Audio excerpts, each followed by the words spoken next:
Little Red Riding Hood. Once upon a time there was a dear little girl who was loved by everyone who looked at her, but most of all by her grandmother, and there was nothing that she would not have given to the child. Once she gave her a little cap of red velvet, which suited her so well that she would never wear anything else. So she was always called Little Red Riding Hood. One day her mother said to her, "Come, Little Red Riding Hood. Here is a piece of cake and a bottle of wine. Take them to your grandmother. She is ill and weak, and they will do her good. Set out before it gets hot, and when you are going, walk nicely and quietly and do not run off the path, or you may fall and break the bottle, and then your grandmother will get nothing. And when you go into her room, don't forget to say, 'Good morning,' and don't peep into every corner before you do it." "I will take great care," said Little Red Riding Hood to her mother, and gave her hand on it.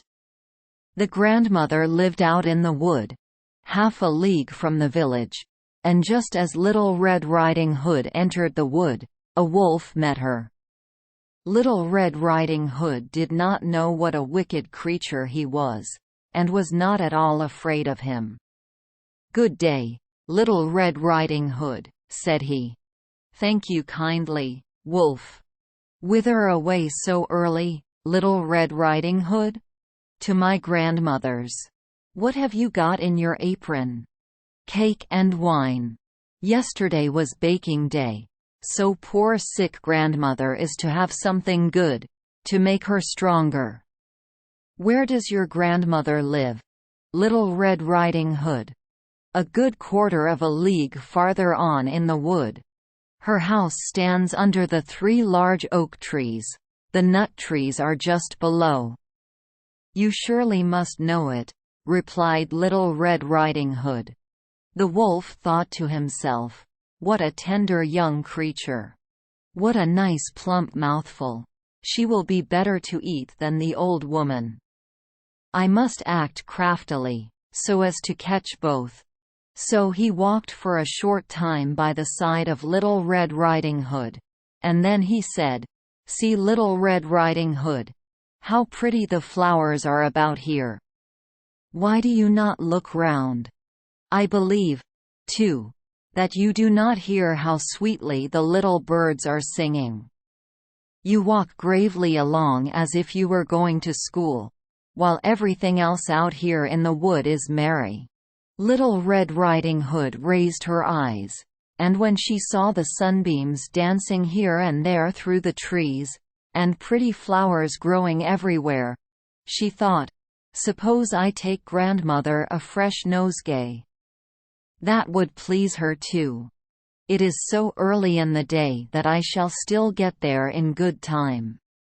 And so she ran from the path into the wood to look for flowers. And whenever she had picked one, she fancied that she saw a still prettier one farther on, and ran after it, and so got deeper and deeper into the wood. Meanwhile the wolf ran straight to the grandmother's house and knocked at the door. "Who is there, Little Red Riding Hood?" replied the wolf.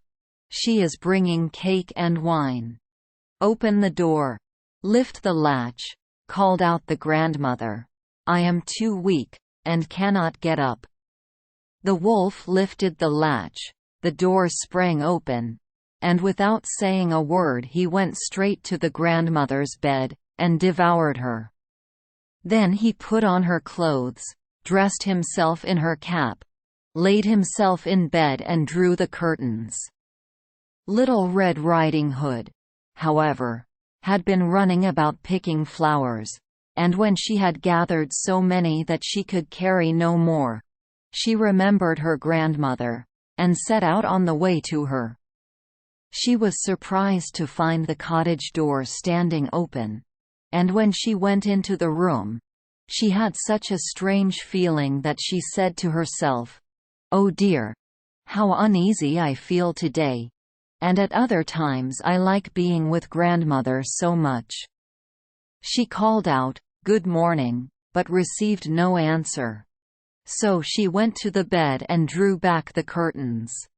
There lay her grandmother with her cap pulled far over her face, and looking very strange.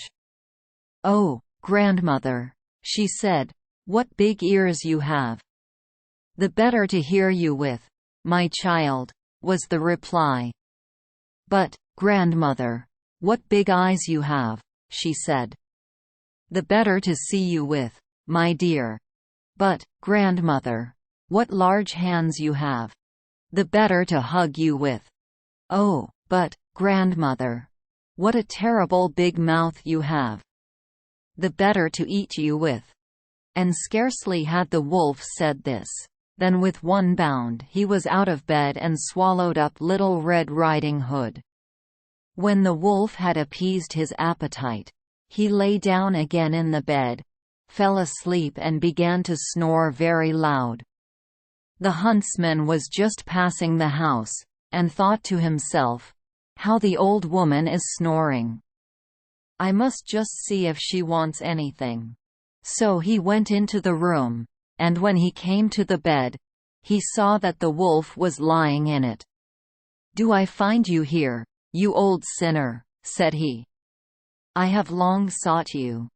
Then just as he was going to fire at him, it occurred to him that the wolf might have devoured the grandmother, and that she might still be saved. So he did not fire, but took a pair of scissors, and began to cut open the stomach of the sleeping wolf.